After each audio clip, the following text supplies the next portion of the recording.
Thank you, Mr. Chairman, and thank you, Colonel Noonan and your staff for being here today, and the other officers. Last year during these budget hearings, and then with myself and Senator Yaw in particular, we had a lot of discussion about aviation units, closing aviation units, and how those determinations are made. And I'm hearing now that I think as part of that discussion, we were told that there would be an aviation unit opening at State College, and I'm now hearing, and I'm speaking on behalf of some other state representatives, about another aviation unit possibly closing.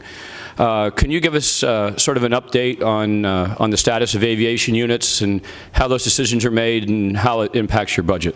Yes, the problem that we face is that our helicopter fleet in particular is aging, and one of them just was damaged in a windstorm. So we're running into problems like that. There are no aviation stations right now that are really we're looking at closing. As we go forward and look forward, there may be one moving to State College, I believe, from Altoona, and but that won't be for at least, that will not probably be in this budget year. Basically what we're trying to do is get a fleet that flies on a more regular basis. Our issues with the helicopters are that several of our helicopters are about 25 years old, and just like a car, they're in the shop a lot, and so they're not able to fly. And we have a diverse fleet. And by that I mean we have several different types of helicopters, and if you're trained on one, you cannot fly another. So what our goal is to try to get the same type of helicopters that all the pilots can fly, and to put them in regions of the state that so that we can have coverage as often as we possibly can. Right now, I'm concerned that because of pilots not being available or helicopters not being available, that we're maybe only have air wing devices available maybe about 50% of the time, and we're trying to pick that up.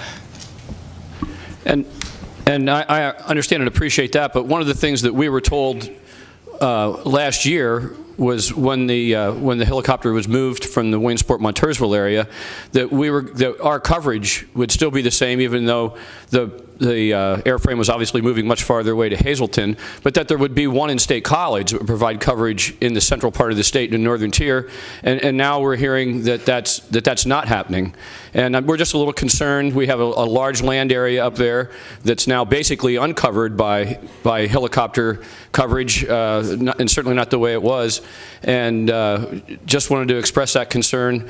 Not advocating that any other unit get closed, but we have a large landmass up there that where there's not a lot of roads, and the aviation unit was very vital to us, and we're still very concerned about that in the northern tier. And again, I thank you. One other quick question still has to do with Marcellus. Could you sort of let all of us know any adjustments that maybe you've made over the past years on moving troopers into the Marcellus area as a result of that activity, and anything you may be contemplating doing about maybe redeploying those folks as a perceived result in maybe less activity? Sir, I'd be glad to take that question. And what we have done is we've continued to monitor the level of activity up there, both traffic-related as well as criminal-related activity. What we've had to do over time is, in order to balance the workload, and we rebalance every time we run a cadet class, we rerun the numbers, look at how the workload is distributed across the entire state. It's resulted in Troop F in particular, which is based out of Montoursville, has seen an increase. Mostly in traffic issues. A couple of years ago, we had started to see a rise in some crime issues in the Marcellus Shale area as well. That seems to have peaked and leveled off, and at this point, it's more the crashes, some DUIs, that kind of thing. But to give you some idea, since 2010 through present, Troop F Montoursville, we have increased the complement by 20 troopers total in that area, as well as 10 additional PCOs. So what that allows us to do is we've taken troopers off desk and put the PCOs in there, so that effectively gives us 30 additional troopers in that area. Troop P in Wyoming, we've seen an increase in activity, but not nearly as much, and we were able to compensate simply by putting 6 additional PCOs there. That brought the workload in line. And Troop R Dunmore, we've increased over the 2-year period by 5 troopers and 1 additional PCO, and that's kept everything balanced. And again, each time we run another cadet class before they graduate and we do transfers, we reanalyze that data and make sure that we've balanced it out.